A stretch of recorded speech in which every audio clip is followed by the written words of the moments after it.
Hello and welcome to my channel. My name is Shannon. Please hit the like button, the subscribe button, and leave a comment below today. Today we are going to start off with a prayer. It is called the Armor of God. It is in Ephesians 6, but you can look it up on any search engine. The armor of God. I put on and stand firm with the belt of truth buckled around my waist. I am safe and secure with the breastplate of righteousness, guarding my heart from evil, helping me live a life that honors you. I diligently put on the gospel shoes of peace, willing to go wherever you ask of me. I take and stand behind the shield of faith, protected against Satan's fiery darts of doubt, fear, lies, and deceit. Now on my head I place the helmet of salvation, keeping my mind on you.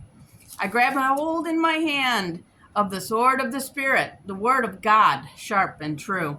I'm prepared to live today in the spiritual victory in Jesus' name. Amen. And today we are still in the book of Job. It's going to be chapters 31 through 36. So here we go, guys. Chapter 31. Sorry, guys, I wanted you a little closer. Chapter 31 of Job. I made a covenant with mine eyes. Why then should I think upon a maid?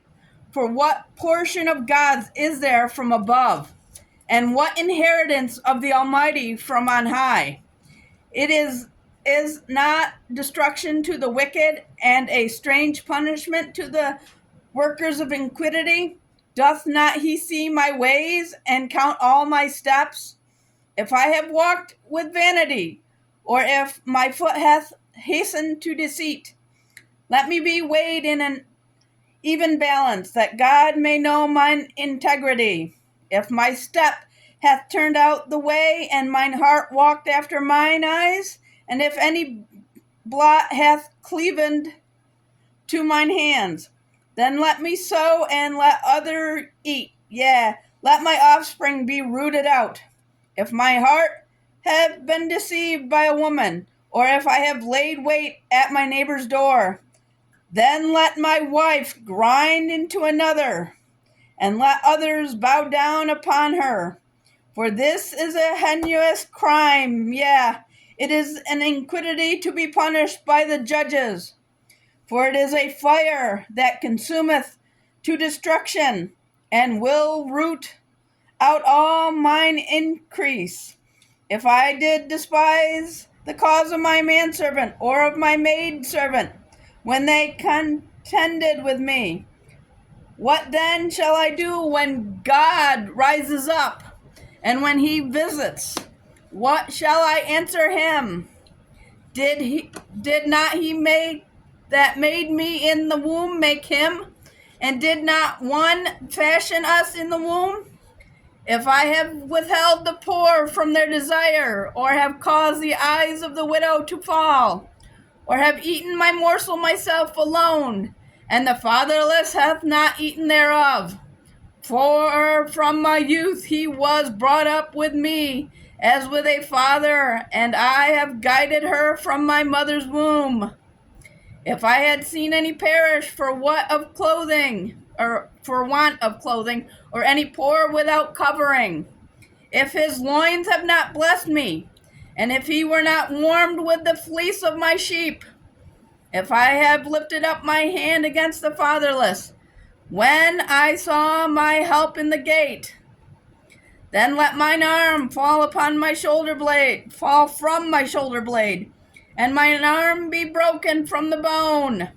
For destruction from God was a terror to me, and by reason of his highness I could not endure. If I have made gold my hope, or have said to the fine gold, thou art my confidence, if I rejoice because my wealth was great, and because mine hand had gotten much, if I behold the sun when it shineth, or the moon walking in the brightness, and my heart hath been secretly enticed, or my mouth has kissed my hand, This also were an iniquity to be punished by the judge, for I should have denied the God that is above, if I rejoiced at the destruction of him that hated me, or lifted up myself when evil found him. Neither have I suffered my mouth to sin, by wishing a curse to his soul. If the men of my tabernacle said not, all that we had of his flesh, we cannot be satisfied. The stranger did not lodge in the street, but I opened my doors to the traveler. If I covered my transgressions as Adam, by hiding mine iniquity in my bosom, did I fear a great multitude, or did the contempt of families terrify me that I kept silence, and went not out of the door? Oh, that one would hear me. Behold, my desire is that the Almighty would answer me, and that mine adversary had written a book. Surely I would not take it upon my shoulder, and bind it as a crown to me. Would I declare unto him the numbers of my steps, as a prince would I go near unto him. If my land cry against me, or that the furrows likewise thereof complain, if I have eaten the fruits thereof without money, or have caused the owners thereof to lose their life, let thistles grow instead of wheat, and cockle instead of barley. The words of Job are ended. Chapter 32. So these three men ceased to answer Job, because he was righteous in his own eyes. Then was kindled the wrath of Elihu, the son of Rachel, the Buzite, of the kindred of Ram. Against Job was his wrath kindled, because he justified himself rather than God. Also against his three friends was his wrath kindled, because they had found no answer, and yet had condemned Job. Now Elihu had waited until Job had spoken, because they were elder than he. When Elihu saw that there was no answer in the mouth of these three men, then his wrath was kindled. And Elihu, the son of Rachel, the Buzite, answered and said, I am young, and ye are very old. Wherefore I was afraid, and durst not show you mine opinion. I said, days should speak, and multitude of years should teach wisdom.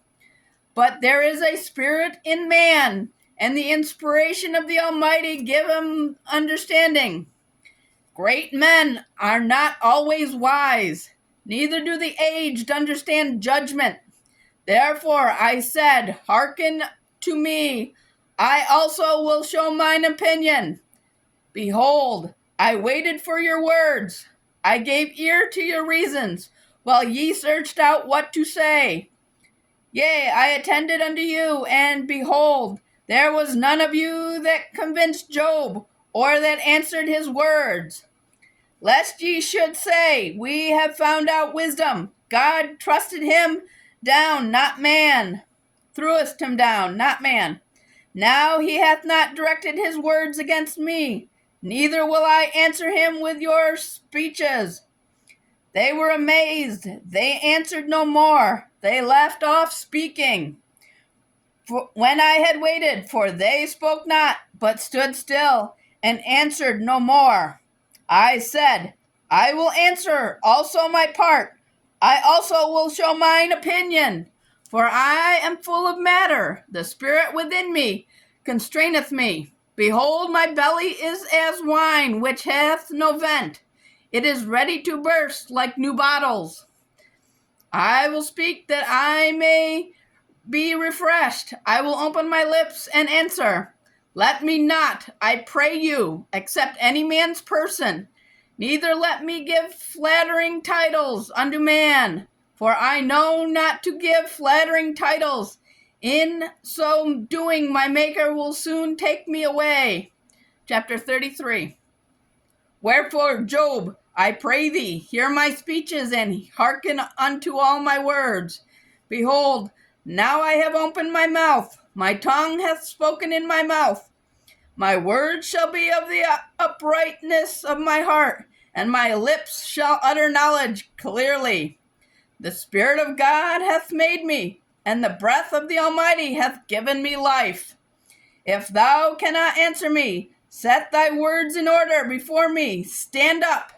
Behold, I am according to thy wish, in God's stead. I also am formed out of the clay. Behold, my terror shall not make thee afraid, neither shall my hand be heavy upon thee.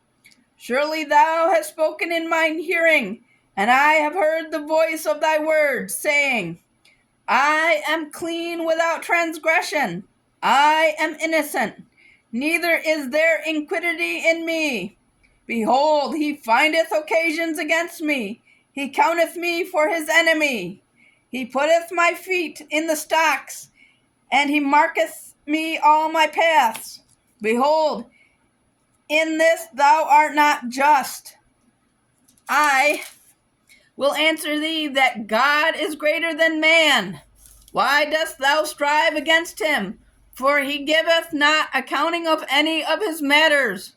For God spoketh once, yea, twice, yet man perceiveth not. In a dream, in a vision of the night, when deep sleep fall upon men, in slumberings upon the bed, then he opened the ears of men, and sealeth their instruction, that he may withdraw man from his purpose, and hide pride from man. He keepeth back his soul from the pit, and his life from perishing by the sword.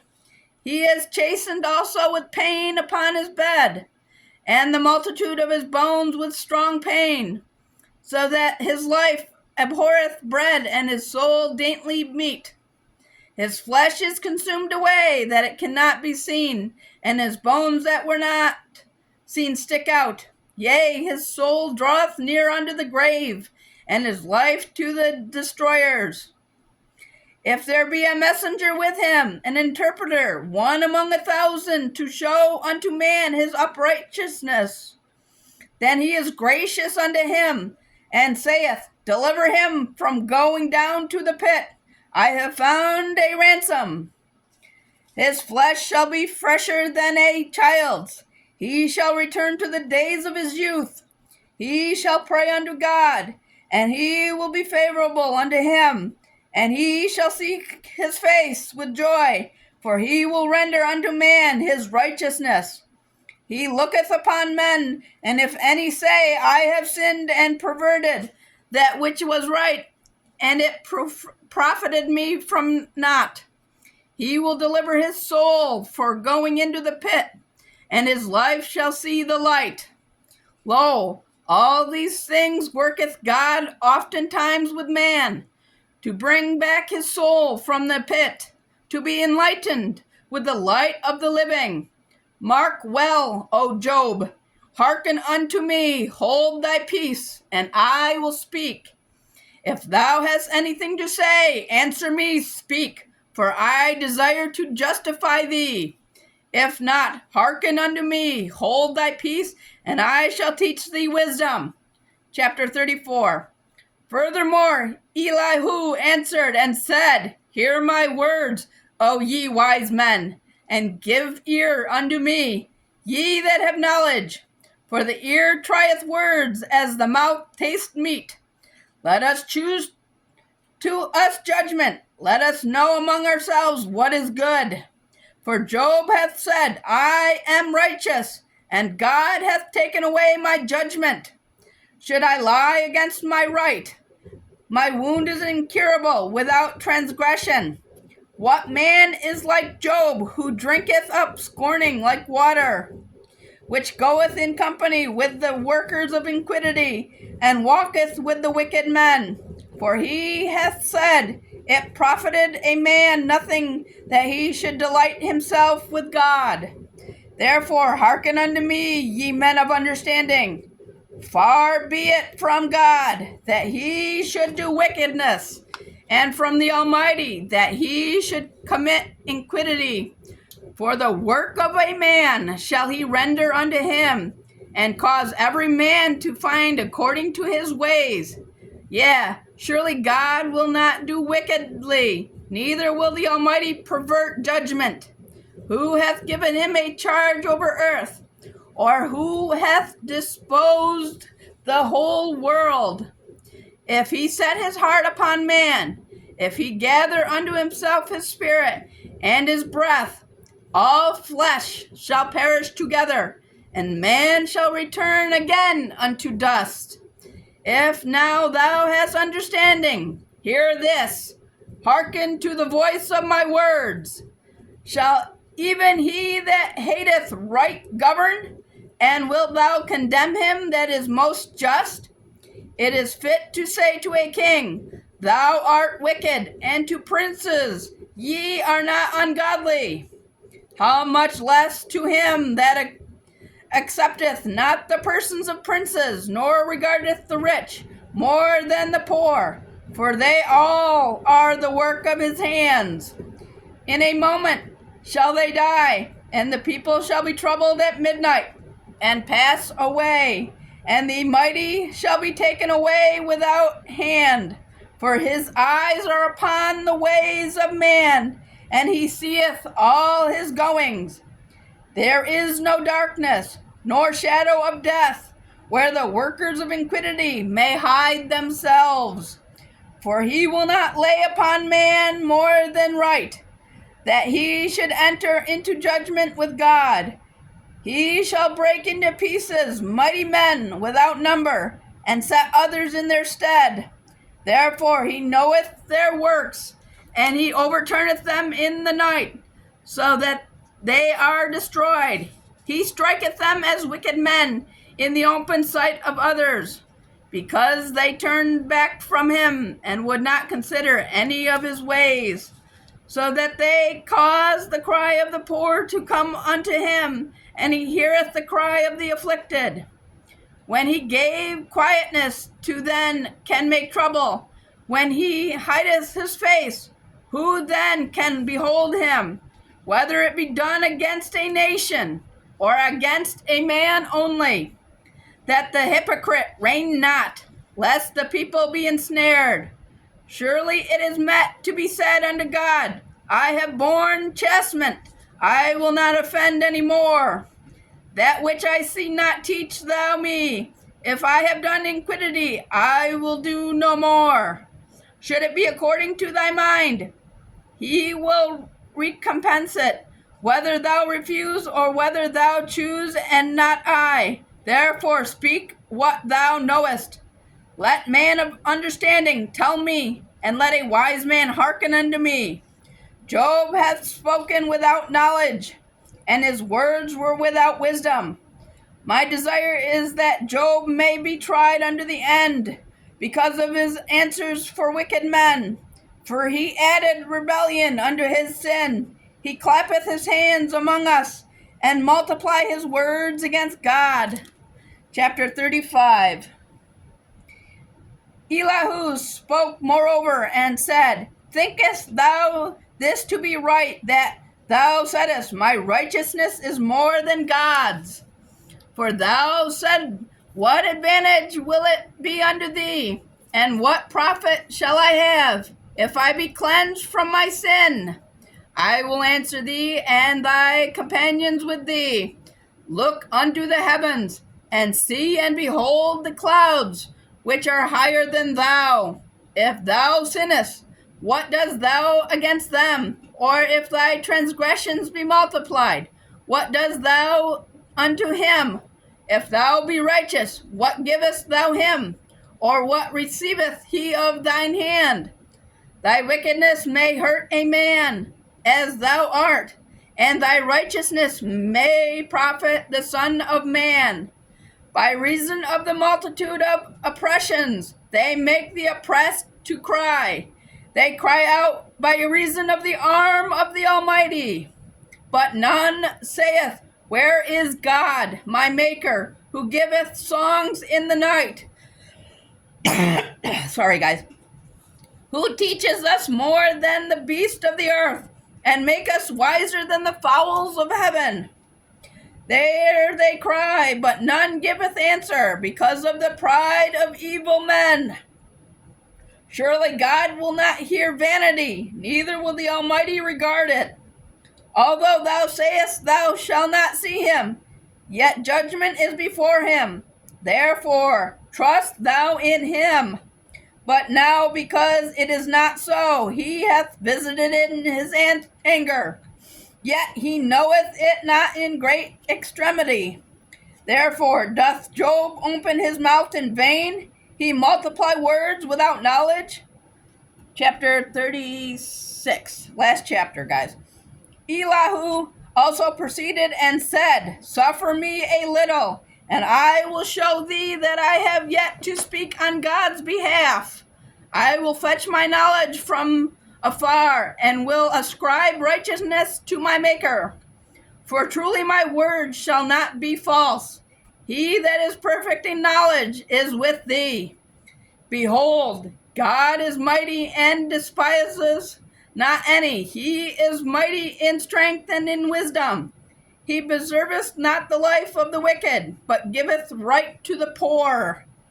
He withdraw not his eyes from the righteousness, but with kings are they on the throne. Yea, he doth establish them forever, and they are exalted.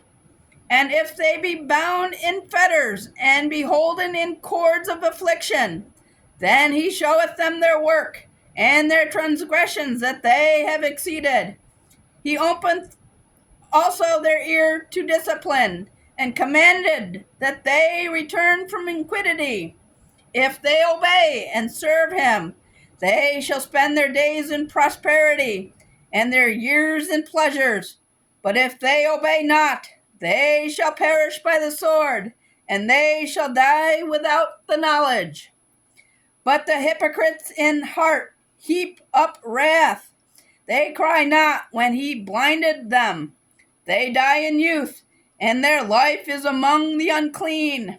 He delivereth the poor in his affliction, and opened their ears in oppression. Even so would he have removed thee out of the strait into a broad place, where there is no straightness, and that which should be set on thy table should be full of fatness. But thou hast fulfilled the judgment of the wicked. Judgment and justice take hold on thee. Because there is wrath, be aware, lest he take thee away with his stroke. Then a great ransom cannot deliver thee. Will he esteem thy riches? No, not gold, nor all the forces of strength. Desire not the night, when people are cut off in their place. Take heed, regarding not iniquity, for this hast thou chosen rather than affliction. Behold, God exalts by his power, who teacheth like him. Who hath enjoyed him this his way? Or who can say, Thou hast wrought iniquity? Remember that thou magnify his work, which men behold. Every man may see it. Man may behold it afar off. Behold, God is great, and we know him not. Neither can the number of his years be searched out. For he maketh small the drops of water. They pour down rain according to the vapor thereof, which the clouds do drop and distill upon many man abundantly. Also can any understand the spreadings of the clouds, or the noise of his tabernacle? Behold, he spreadeth his light upon it, and cover the bottom of the sea. For by them judgeth he the people. He giveth meat in abundance. With clouds he covereth the light, and commanded it not to shine by the cloud that cometh between it. The noise thereof showeth concerning it, the cattle also concerning the vapor. And that is it for the day, guys. Thank you for listening, and God bless every single one of you. May you have a blessed day, and don't forget to like, share, subscribe, and leave a comment below today. Thank you, and goodbye.